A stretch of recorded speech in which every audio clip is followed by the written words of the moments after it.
Hi, my name is Laura Waterhouse. I'm going to tell you about my experiences in Washington, D.C. I took a trip to Washington, D.C. about 2 years ago. I went with my mom and my brother.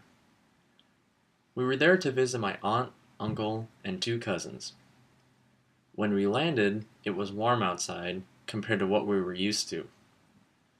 On one night, it snowed. This was the first time I'd ever seen snow in the East. Plus, on our previous visit here, I saw Gallaudet and wanted to go to that school someday.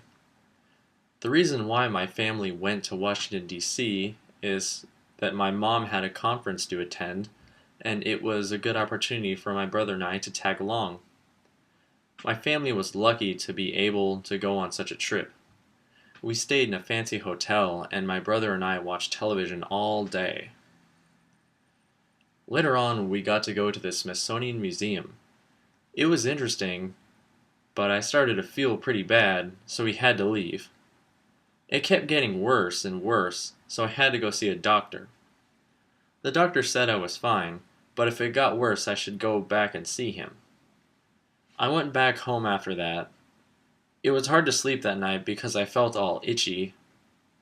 The next day, I went back to the doctor's office and found out that I had scarlet fever. The doctor's advice was to eat a lot of sweets and chocolates. I ate through a lot of sweets, but I wasn't cured. The next day, it got worse, so I had to go to the hospital. When I walked outside, I was feeling dizzy and walked in front of a car. It was within a few inches of taking me out. My mother yelled at the guy. I didn't hear him, of course, because I'm deaf. When I got inside the hospital, I vomited. We ended up going to another hospital, and the doctor could tell I was very sick. Instead of going home that night, we stayed at a hotel. We were there for a couple of days.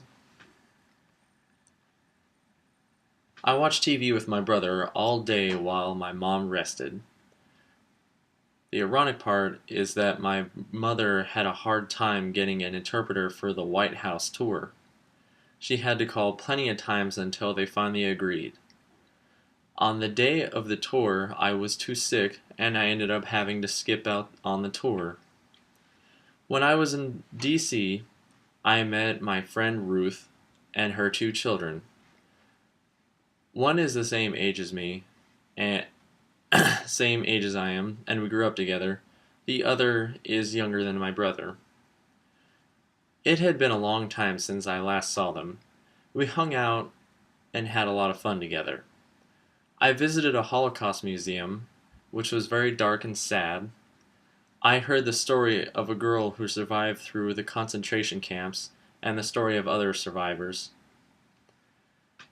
After we were done with the museum, we went to the Washington, D.C. monument. It was windy.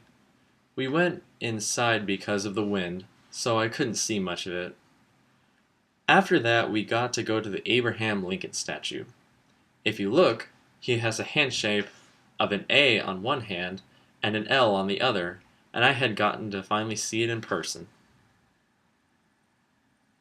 I did have an opportunity to go back to Washington, D.C. for a basketball camp. It was nice to it was nice to be able to really experience it because I wasn't sick this time. I finally got to see more of Gallaudet and more deaf kids in the area.